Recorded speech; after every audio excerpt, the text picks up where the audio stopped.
الكتاب الذين اصطفينا من عبادنا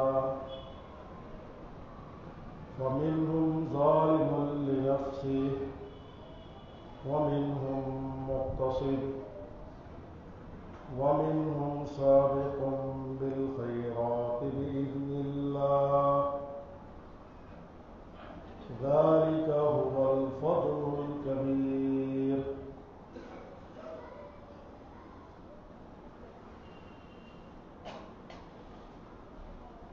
صدق اللہ العظیم.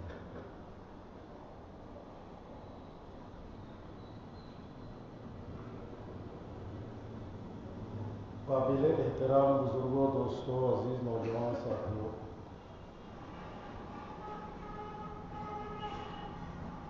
میں نے آپ حضرات کے سامنے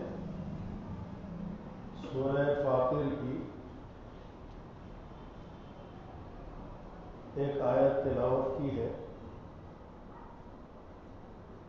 اس سے پہلے کی 2 آیتوں کو میں نے چھوڑ دیا قلت وقت کی بنا پر. ان تینوں آیتوں میں اس امت کی صلاح، اس کی فلاح، اس کی ترقی و بہبودی کی 3 بنیادوں کو بیان کیا گیا ہے.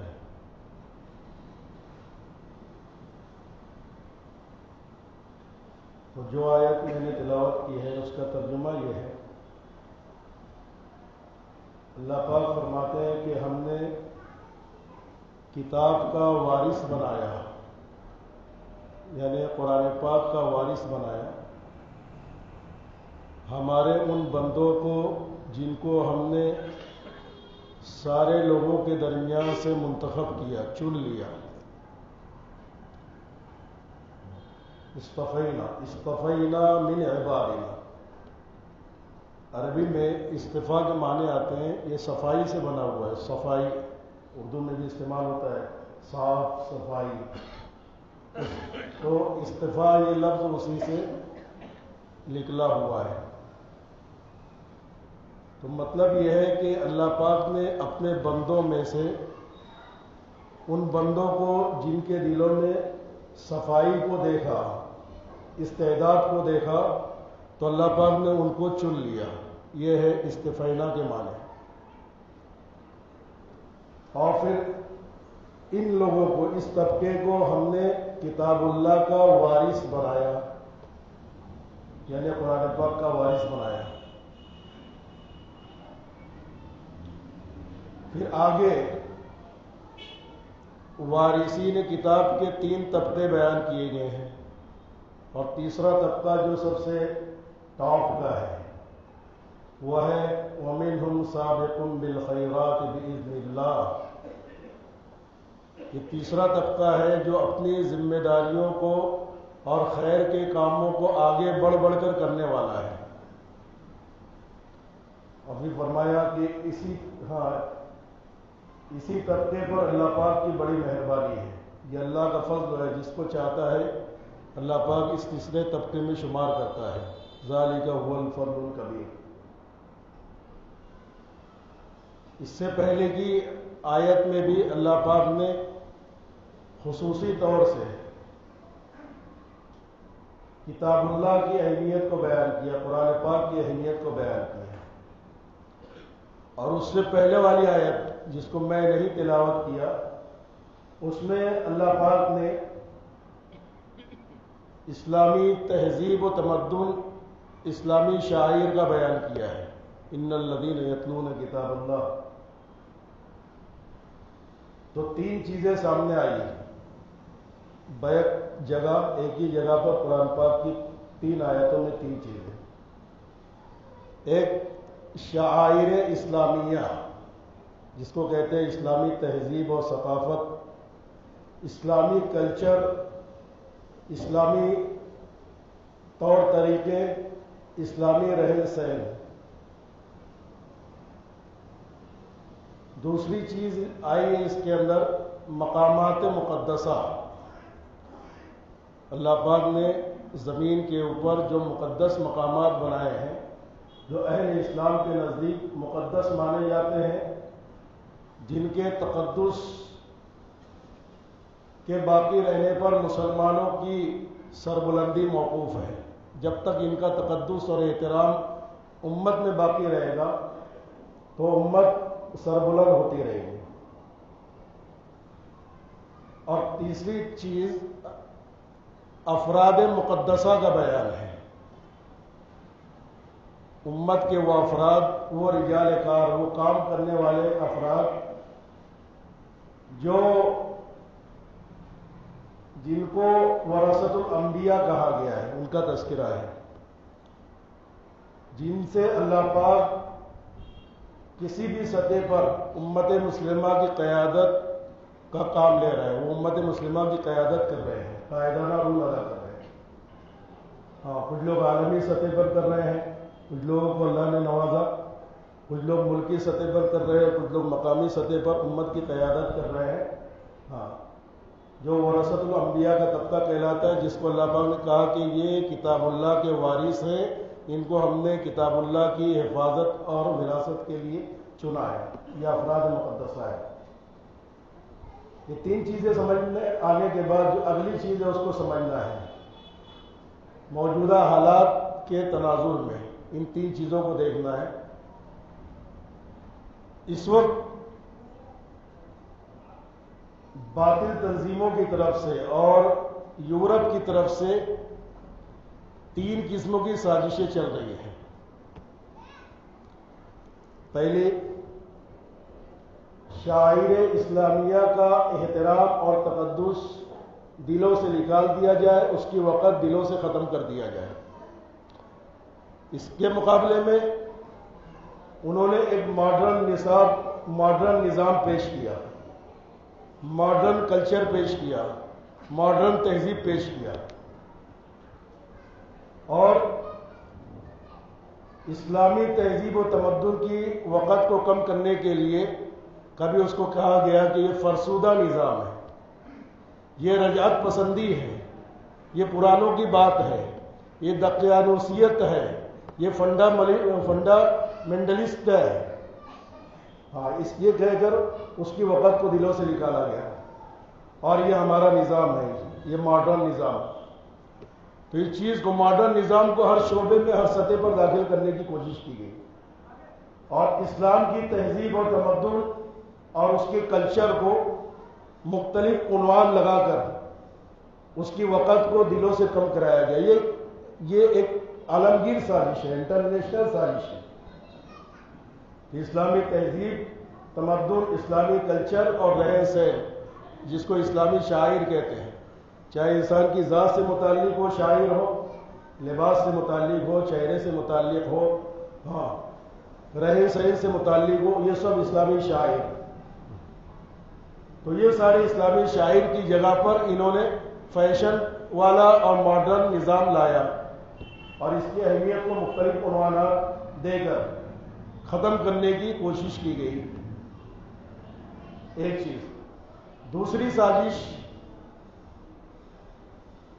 مقامات مقدسہ جو ہیں ان کا احترام دلوں سے نکالنے کی کوشش کی گئی. حرمین شریفین جس میں آتے ہیں، روئے زمین کے اسلامی مدارس آتے ہیں، روئے زمین کی مساجد آتی ہیں، خانقاہ آتی ہیں. یہ سارے مقامات مقدسہ ہیں. آپ لوگ print media, electronic media, social media کو دیکھتے ہوں گے. 90% لوگ اس کو دیکھتے ہیں، سوشل میڈیا کو دیکھتے ہیں، لیکن ہماری نظر وہاں تک نہیں پہنچ پاتی کہ یہ سب چیزوں کو دکھانے کا مقصد کیا ہے. اس کے لیے ایمانی فراست چاہیے.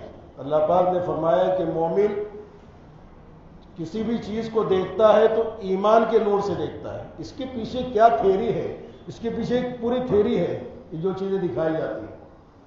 یہاں تک کہ آپ مجھے معاف کیجیے کسی کو اگر برا لگے گا، اس وقت چینلوں پر حرمین شریفین کی جو تراویح لائیو دکھائی جاتی ہے، یہ بھی اسی تھیوری کا ایک حصہ ہے کہ کس طریقے سے ان دو مقدس مقامات کا احترام دلوں سے کم ہو.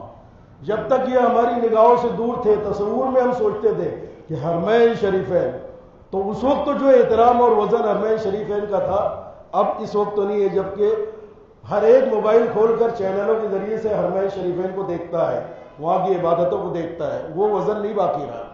ہاں، تو یہ محبتوں کو محبتوں سے بھی کاٹا جاتا ہے، ہاں، نفرتوں کے بجائے۔ جب نفرتیں نہیں چلتی ہیں، کامیاب نہیں ہوتی ہے، تو محبتوں کو ختم کرنے کے لیے محبتوں کے راستے اختیار کیے جا رہے ہیں۔ ہاں، یہ بھی اسی تھیوری، اسی پلاننگ اور سازش کا ایک حصہ ہے۔ اور مجھے معاف کر کے کہنے دیجئے کہ اس وقت اس عظیم الشان خانہ کعبہ کے بالکل مقابل میں، اس کے بغل میں ایک بہت بڑی عمارت تعمیر کی گئی، بہت خوبصورت۔ اس کو زرق و برق و کمکموں سے اور لائٹنگ سے سجایا گیا ہے۔ ہاں، تو ظاہر میں کہ ٹھیک ہے، ایک ٹاور ہے، وہ مکہ ٹاور، لیکن ہاں، جس وقت یہ بن رہا تھا اسی وقت اللہ والوں نے دیکھ لیا تھا، اس کی نشاندہی کہتی تھی کہ اتنی بڑی عمارت بنایا جائے کہ اس کے سامنے ظاہری اعتبار سے خانہ کعبہ کی عمارت چھوٹی نظر آئے، تو چھوٹی نظر آنا بھی یہ عظمت کے کم کرنے کا ایک سبب ہوتا ہے۔ اسی وجہ سے علماء نے کہا ہے کہ قرآن پاک کو بڑی سائز میں رکھا جائے، بہت چھوٹی سائز میں قرآن پاک کا لکھا جانا، اس کا شائع کرنا، اس کا طبع کرنا، یہ دل میں بھی عظمت کو کم کرنے کا سبب ہوا کرتا ہے۔ تو حجم کا چھوٹا پن، مقدار کا چھوٹا پن، یہ دلوں میں بھی چھوٹا پن کرتا ہے۔ ایک بڑی بلڈنگ بنا تو لوگ خانہ کعبہ کو کم دیکھتے ہیں اور بڑی بلڈنگ کو زیادہ دیکھتے ہیں، ایک غیر محسوس طریقے سے دلوں کے احترام کو، ہاں، اس کے سامنے ایک بڑی چیز لیا ہے، اس کی طرف نظر جائے گی۔ ہاں، جیسا کہ یہ انگلی ہماری نگاہ میں بڑی ہے، ہاں، لیکن کب تک بڑی ہے؟ جب تک کہ اس سے بڑی انگلی اس کے بغل میں نہ لایا جائے، اور جب یہ انگلی لے آئے تو اب یہ چھوٹی لگنے لگی کہ نہیں لگی؟ حالانکہ یہ بڑی تھی، اس سے بڑی تھی۔ ہاں، تو کیا کیا گیا؟ ایک عمارت ہے، اس کی عظمت لوگوں کے دلوں میں ہے، اس کے بغل میں ایک بڑی عمارت کھڑے کر دو۔ ہاں، بہرحال یہ تفصیل کا موقع نہیں ہے۔ اسی طرح مساجد اور مدارس، ان کی عظمتوں کو دلوں سے کم کیا جائے، اسی طرح امت کے مقدس افراد کی عظمتوں کو دلوں سے کم کیا جائے۔ وہ جو پہلی چیز تھی، تہذیب و تمدن اور اسلامی شاعر، ان کا احترام باقی رہے گا جب یہ دو چیزوں کا احترام امت میں باقی رہے گا۔ ہاں، یہ تین بڑی سازشیں ہیں، ہاں، کہ ان تین چیزوں کا احترام اور تقدس جب تک امت مسلمہ کے افراد کے دلوں میں ہے، یہ امت مسلمہ پنپتی رہے گی اور ترقی کرتی رہے گی، اور اسی سے انقلاب امت میں صالح انقلاب برپا ہوتا رہے گا، ایک اچھا انقلاب آتا رہے گا۔ یہ تین چیزوں،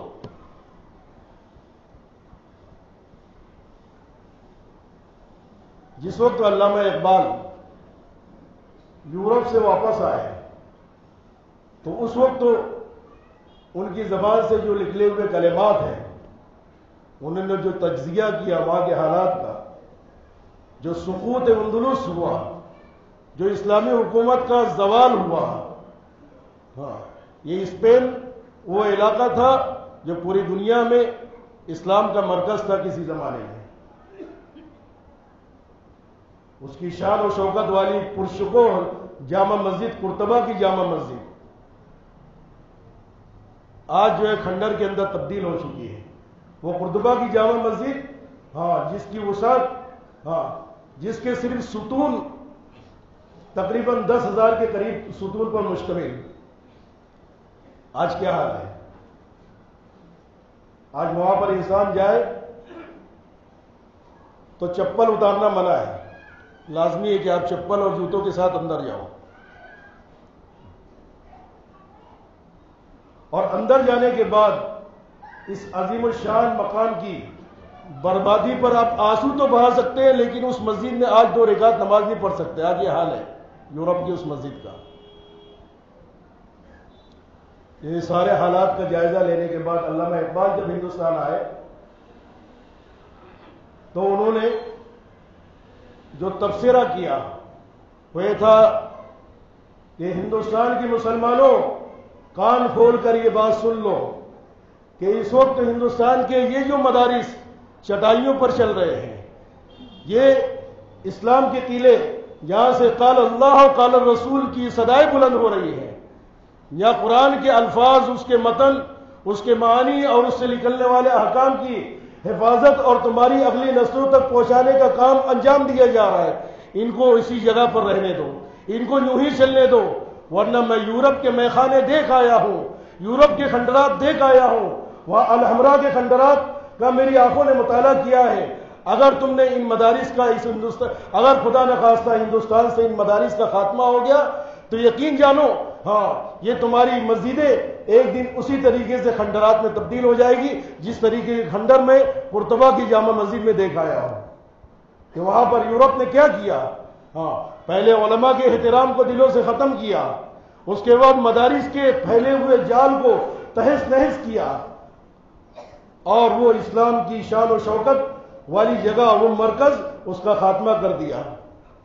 آج اس جامع مسجد میں آپ کو دو رکعت نماز پڑھنے کی، آپ کو سجدہ کرنے کی، ہاتھ اٹھا کر دعا کرنے کی اجازت نہیں ہے۔ آپ اس کی بربادی پر آنسو بہا سکتے ہو، اس کے در و دیوار کو دیکھ کر رو لو، لیکن تم یہاں پر اپنے اللہ کو یاد کر لو، سجدہ کر لو، ہاتھ اٹھا لو، اس کی اجازت نہیں ہے۔ تو اگر ہندوستان سے یہ مدارس ختم ہو گئے تو وہ دن دور نہیں کہ پھر سے اس اسپین کی تاریخ، اس اندلس کی تاریخ، اس غرناطہ کی تاریخ ہندوستان کے اندر بھی دہرائی جائے گی۔ اس کے لیے اپنے آپ کو تیار کرنا پڑے گا۔ اگر تم چاہتے ہو کہ وہ تاریخ ہندوستان میں نہ دہرائی جائے تو خدا کے لیے ان مدارس کی حفاظت کر لو، ان کو غلط ہاتھوں میں جانے سے روک دو۔ اور دوستو، اب حکومتی سطح پر ان مقدس مقامات پر دست اندازی کا سلسلہ شروع ہو چکا ہے۔ ابھی میں نماز سے پہلے باہر موبائل کھول کے دیکھ رہا تھا پیپر کی نیوز میں کہ یو پی کے مدارس پر سروے کا آرڈر آ گیا ہے، 13 نکاتی سروے ہوں گے ہر مدرسے کی۔ ہاں، تو کہنے والے نے کہا کہ آج یو پی کا مسئلہ ہے، کل کسی بھی صوبے کے مدارس کا نمبر لگ سکتا ہے اور بھی دیگر مدارس کا نمبر لگ سکتا ہے، اور 13 نکات کا جائزہ لیا جائے گا، اس کا سروے کیا جائے گا۔ 10 تاریخ تک سروے مکمل کرنے کا آرڈر ہے اور 25 تاریخ تک جو ہے حکومت کو پیش کرنے کا آرڈر ہے۔ یہ دست اندازی کا سلسلہ شروع ہو گیا۔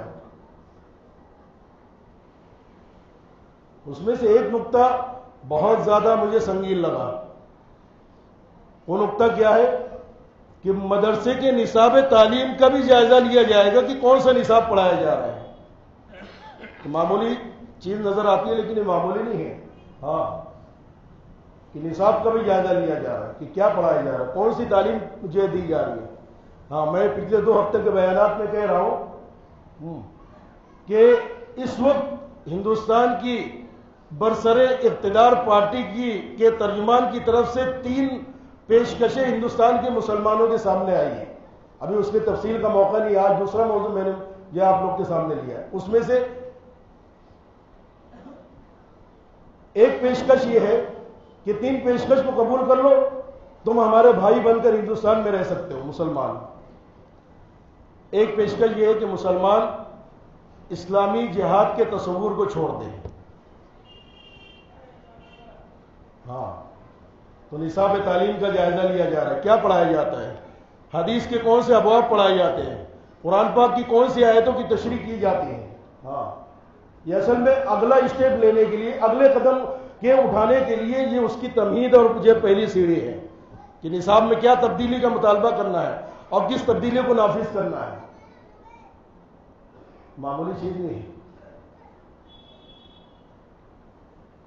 اور میں نے کہا کہ تیسری چیز، مقدس افراد، امت کے کارکن علماء جو امت کی قیادت کر رہے ہیں، چنندہ علماء، رجال کار علماء، ان کی شبیہ کو خراب کیا جا رہا ہے، ان کے وقار کو مجروح کیا جا رہا ہے، اور یہ محنتیں کی جا رہی ہے سوشل میڈیا کے مختلف زاویوں سے کہ امت کو ان پر جو اعتماد ہے دین کے معاملے میں کہ یہ ہمارے دین کے رہبر ہیں، یہ ہم کو دین کی صحیح شکل پہنچائیں گے، ہماری نسلوں کو صحیح دین یہ دیں گے، ان پر اعتماد ہے، امت نے اعتماد کیا ہے۔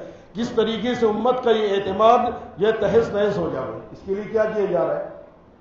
مختلف واقعات کو اجاگر کیا جا رہا ہے، مختلف علماء کی ذاتیات کو اچھالا جا رہا ہے، ان کے اوپر غبن اور مالی گھپلوں کے الزامات لگائے جا رہے ہیں. علماء غلطی سے خالی نہیں ہیں، لیکن علماء کو من حیث انہیں طبقہ علماء کی حیثیت سے علماء کے مقام کو مجروح کیا جا رہا ہے. کسی ایک کی غلطی کو سوشل میڈیا پہ اچھالا جا رہا ہے، مختلف الزامات لگائے جا رہے ہیں.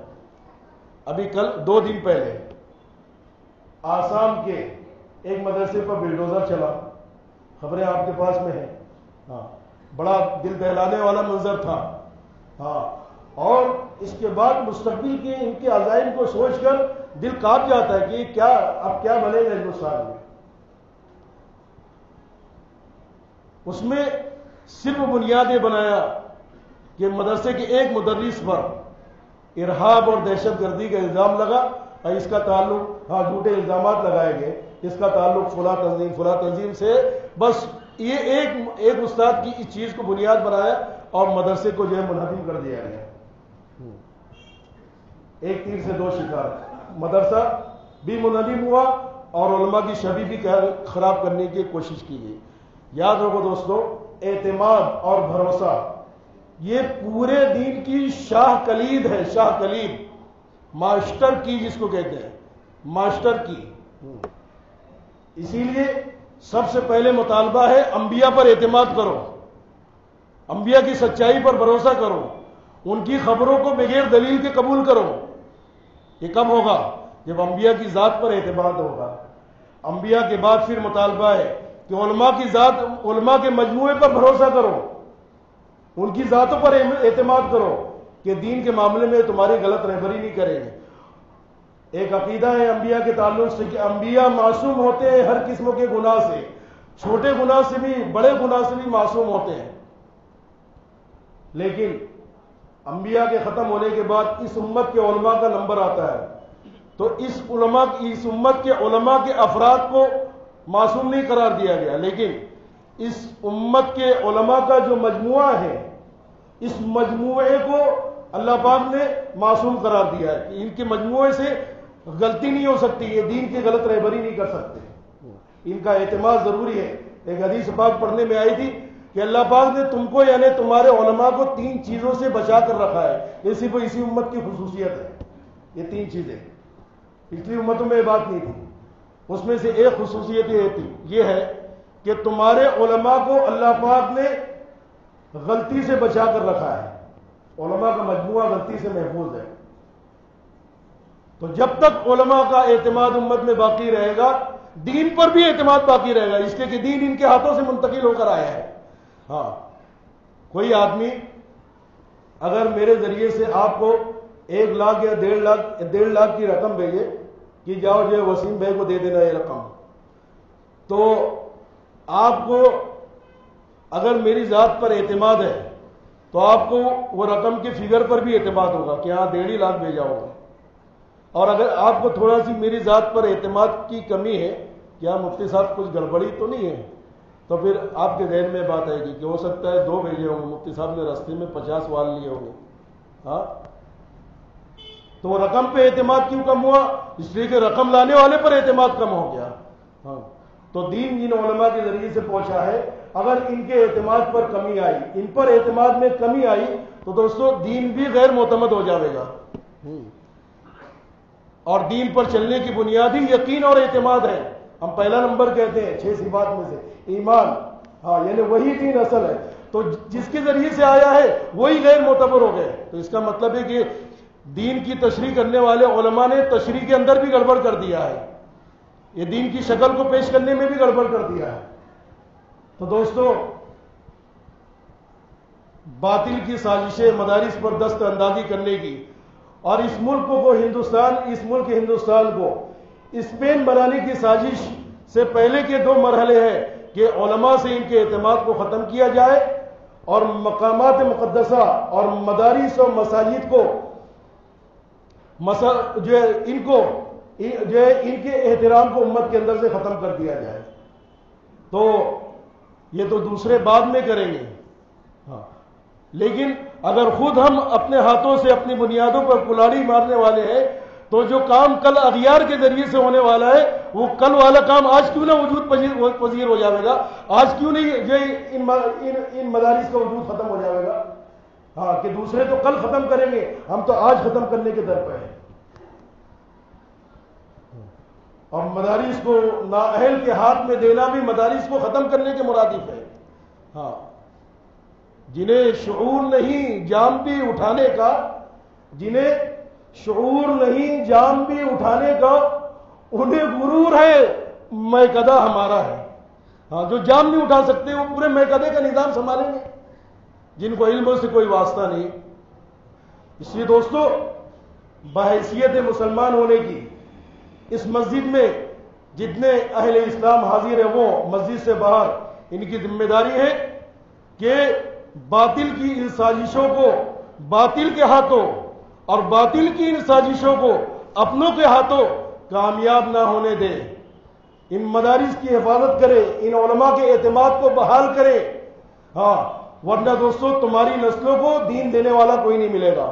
تم اپنی دینداری کے ساتھ اپنی قبروں میں چلے جائیں گے، لیکن اگر ان علماء پر سے اعتماد ختم ہو گیا، یہ دینی مدارس نااہلوں کے ہاتھ میں چلے گئے یا یہ باطل کی سازشوں کا شکار ہو گئے، تو دوستو تمہاری اس سرزمین پر قال اللہ و قال الرسول کرنے والے، دین کی صحیح شکل کو پیش کرنے والے، آج یہ علماء جو ان مدارس کی چار دیواری میں اپنے خون جگر کو پلا کر تمہاری نسلوں کو صحیح دین کی شکل منتقل کر رہے ہیں، 1400 سال سے سینہ بسینہ جو دین کی شکل امت کے اندر سے منتقل ہو کر آئی ہے وہ آپ کی نسلوں کو منتقل کر رہے ہیں۔ انشاءاللہ یہ سلسلہ حدیث پاک کی روشنی سے معلوم ہوتا ہے کہ قیامت تک جاری رہے گا، کبھی کم ہوگا کبھی زیادہ ہوگا، لیکن یہ نہیں ہوگا کہ یہ سلسلہ ختم ہوگا، اس لیے کہ دین کو چلنا ہے قیامت تک۔ اس لیے دین کو باقی رکھنے والے اسباب، یہ مدارس، یہ علماء بھی قیامت تک باقی رہیں گے۔ اب خوش نصیب ہے وہ لوگ جو ان کو سنبھالنے میں اپنا حصہ ڈال لیں، اب بد نصیب ہے وہ لوگ جو ان کو ختم کرنے میں حصے دار اور دانستہ طور سے یا نادانستہ طور سے حصے دار بن رہے ہیں۔ اللہ پاک ہم کو صحیح سمجھ عطا فرمائے، اس سرزمین اور پوری دنیا میں ان مدارس کی، ان مکاتب کی، ان مدارس کی اور اہل علم و حضرات کی حفاظت یہ فرمائے، ان کے اعتماد کو امت میں برقرار رکھے اور نہ سمجھ افراد کو اللہ پاک صحیح سمجھ کی توفیق عطا فرمائے۔ وآخر دعوانا ان الحمد للہ رب العالمین۔ سنتیں پڑھ لیں۔